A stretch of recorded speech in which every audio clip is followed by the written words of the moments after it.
Good afternoon to all of you. Today we have to start our next activity, and that is activity number 2.3. In the last class, we were discussing about indicators. Activity number 2.1 and activity number 2.2, both were related to indicators. But today we have to study about some properties of acid, and that properties we will be studying through activity number 2.3. In this activity, you have to study about how metals react with acids.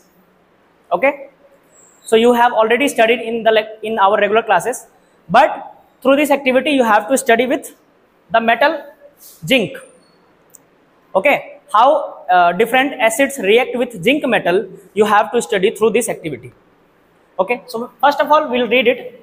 Caution, what they are telling you, they are telling you to do this activity with the help of teachers. Without teachers assistance you don't have to do, they are telling you. Okay, so you have to perform this activity in the presence of any teachers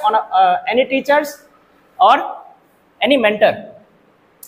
Now first what they are telling you to do is set the apparatus as shown in the figure. This is the apparatus, like this you have to set up. Okay, and then take about 5 ml of dilute sulfuric acid in a test tube. You have to take 5 ml of dilute sulfuric acid in this test tube. You can see this test tube. Okay, you have to take 5 ml of dilute sulfuric acid in this, and after that you have to put some piece of zinc granules. Some piece of zinc granules you have to put into this test tube. Understood? After that what happens? They are telling you, what do you observe on the surface of zinc granules? They are asking you to answer this question. What do you observe on the surface of zinc granules? So you have zinc granules here. Here on the bottom you can see you have some zinc granules here. So what is happening just above that zinc granules, they are asking you.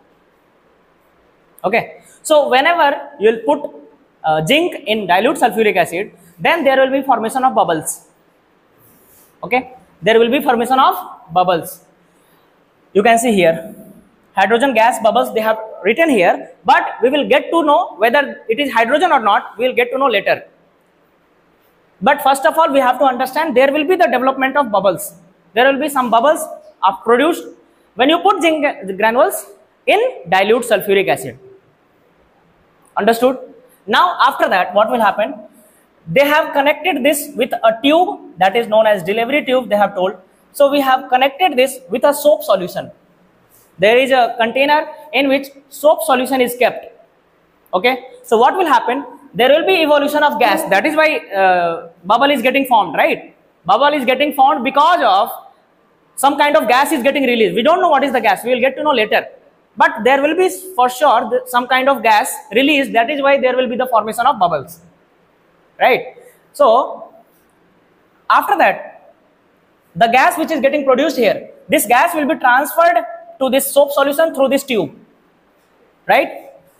And whenever the gas will be transferred to this soap solution via this tube, then again here will be formation of bubbles. Again here the formation of bubbles will be there. Okay, you have done this. You can do this in regular days also. When you take a soap solution and you try to provide some kind of gas in that solution, then there will be formation of bubbles. Okay, so why we are doing this? First of all, some gas is getting released here. Why can't we identify from here itself? Why are we doing this here? Because the reason is when you will transfer this gas to this soap solution, then the size of bubble will increase. The size of bubble in this case and in this case will be different, because soap solution will provide more bigger bubbles, you can say, as compared to this test tube. Okay, so size of bubble in this soap solution will be bigger than this. Now if we want to observe, if we want to find out that what is the gas released, then what will we do? What they are telling you to do is pass the gas being observed. This already we have done. Why are bubbles formed in the soap solution? First question they have asked is, why is bubble formed here? What is the reason? Bubble is getting formed here because of the gas released in this chemical reaction, which is getting transferred to the soap solution via this delivery tube, right? So gas will come here. Of course, there will be the formation of bubbles. Okay. Now what they are telling next? Take a burning candle near the gas filled tube. Okay. Take a burning candle near the gas filled bubbles. So you have the bubbles here. They are telling you to take candles near this. Okay. After that, what do you observe? So you know that hydrogen gas always burn after providing the pop sound. Right. So whenever you will take candle near to this bubble, there will be the sound, and that sound will be pop sound. I have already discussed with you all about pop sound in the first chapter also. So when you take candle here in front of the bubbles, there will be the production of sound, and that sound will be pop sound. So it confirms that there is the formation of hydrogen gas. It means that throughout this reaction, there is the formation of hydrogen gas because we are getting pop sound after putting candle near this bubble. Understood? Understood or not? This is the first part of the activity and the main part of the activity. Okay. After that, what they are telling you, repeat this activity with some more acids like HCl, HNO3 and CH3COOH. They are telling you to repeat this same activity with the acids HCl, HNO3 and CH3COOH, hydrochloric acid, nitric acid and acetic acid. Okay. And are the observations in all cases same or different? That also you have to write down. Okay. You will take these acids again. What will be the observation? Will it be same or different? That you have to write down. Understood or not? So this whatever we have discussed here, we will be writing now. So first of all, what they are telling you to do, you have to take dilute sulfuric acid in a test tube, put zinc granules into that and connect it through a soap solution to that test tube.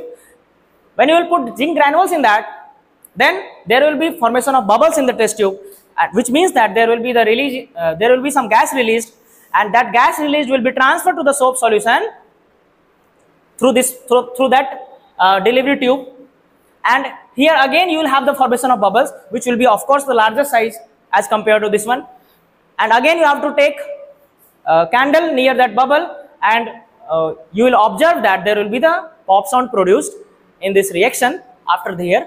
So we can say that there is the formation of hydrogen gas in this chemical reaction. So we can conclude that some metals reacts with acid to form hydrogen gas. Right? This is a property of acid. One of the properties of acid.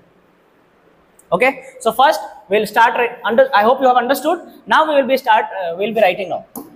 Okay? So start writing now. Activity number 2.3. So in this, first of all, what they are telling you to do, to take. So in activity 2.3, take 5 ml of dilute sulfuric acid in a test tube. Put some zinc granules into that test tube. We have to put some zinc granules in that test tube. And after that, we observe that there will be formation of bubbles in that test tube. Okay, which means that there is formation of a gas. Any gas, we'll get to know later about it. Next, connect the test tube with a container having soap solution by a delivery tube. With the help of delivery tube, we have to connect the test tube and the container having soap solution. Okay, write down. After that, we'll discuss. Okay, now when you connect that test tube with the soap solution, then what will happen? The gas which will be produced in the test tube will be transferred to that soap solution, and we observe that. We'll write it. Okay, so again you have to write now, and that is, we observe that there is formation of bubbles in the soap solution because the gas will be transferred to soap solution, and there will be formation of bubbles again. When we bring a burning candle near the bubbles, then it burns with a pop sound. That is observed in this activity. Those bubbles burn with a pop sound, which means that the gas formed in a test tube, in that test tube, is hydrogen gas. Okay, and what will be the chemical reaction? We have to write here for this particular activity will be zinc will be reacting with dilute H2SO4 and it will form ZnSO4 and it will release the hydrogen gas, right? This is the first one which you have to write related to H2SO4, but they are telling you to do this activity with HCl also, with HNO3 also, and with acetic acid also. Okay, so first of all you write till here, then we will move further. I hope all of you have written.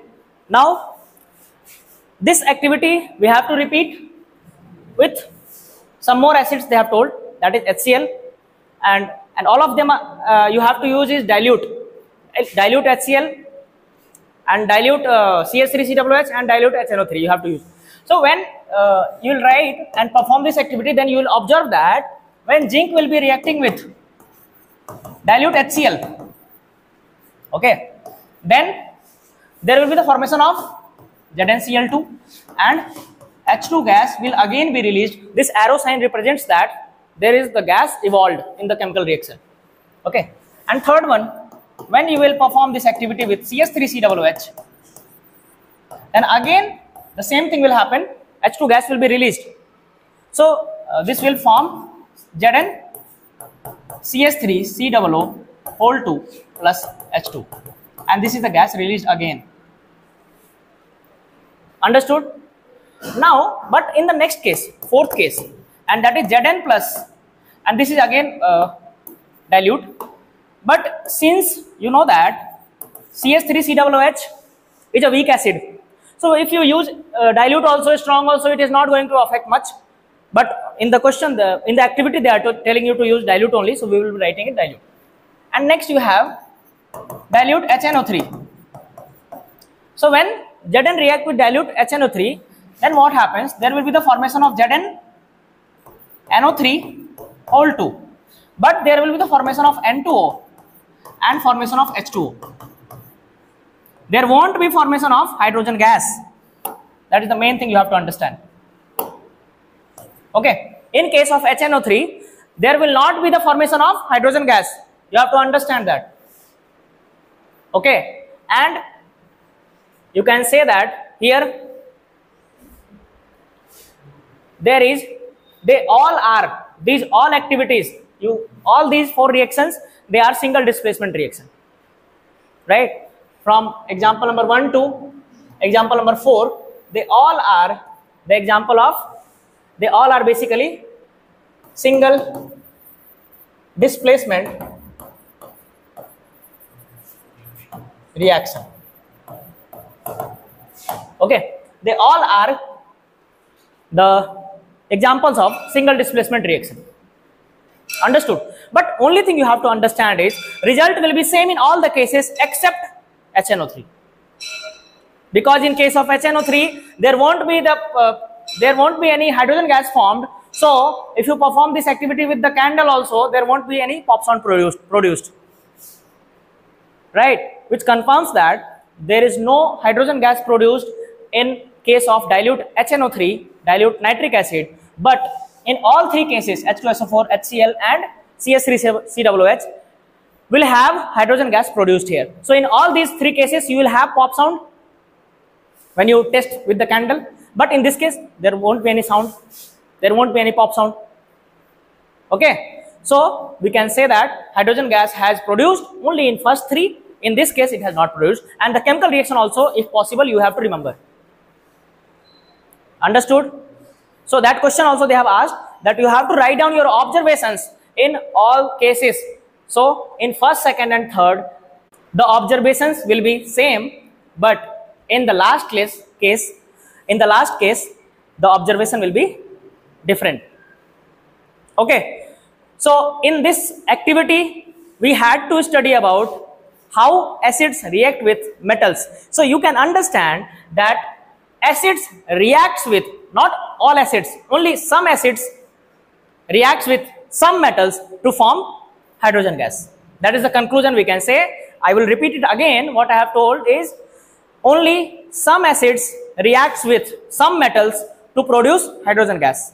That is what we have to understand. Not all acids will react with all metal to form hydrogen gas. Only some acids will react with some metals to form hydrogen gas. That is what you have to understand through this activity. Okay, thank you.